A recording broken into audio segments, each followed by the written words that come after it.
Hi, this is Kedra. Okay, the biggest single mistake that people make when they received a letter from the IRS is not opening it.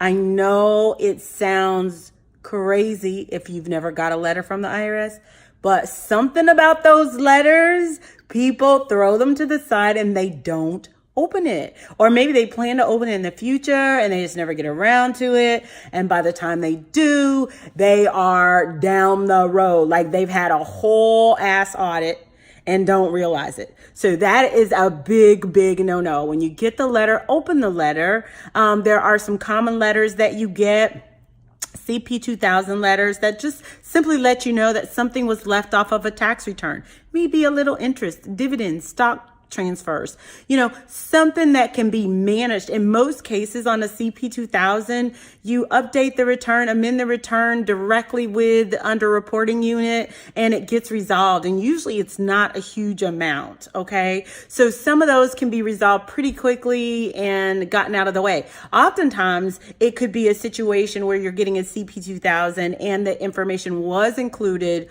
on your tax return, but the EIN was not on there correctly or not on there at all. So the IRS has no way to match up that is the same payer. So it's something as simple as an administrative response to those kinds of things. So definitely open the letters. If you know you owe, I have another video out there on going online and setting up an online payment agreement. So if you know you owe and you're getting a letter about a balance, go online and set up an online payment agreement. If you owe less than $50,000, that's at irs.gov, under pay online installment agreement, or can't pay now. You click that link and it takes you straight to the page.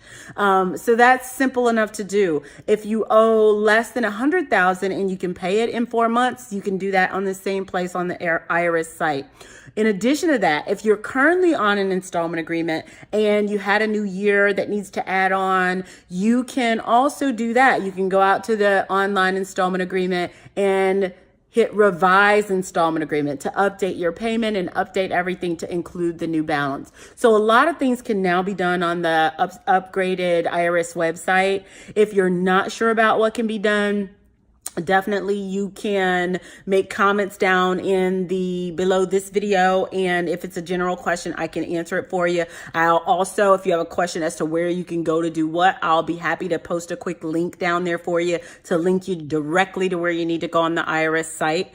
The biggest mistake though, the point of this video is open those letters. Whatever it is, deal with it. The faster you do, the easier it is, and get it out the way. Otherwise, you're coming to see me 10 years down the road with 200 letters in a box and a lot of situations that could have been circumvented had we got to it earlier. So with that said, I'm going to sign off. Thank you, and thank you for listening and signing on. If this is useful information, please like it with the little thumbs up, subscribe, and pass this on to a friend or someone you know that might be interested in what not to do when they get an IRS letter.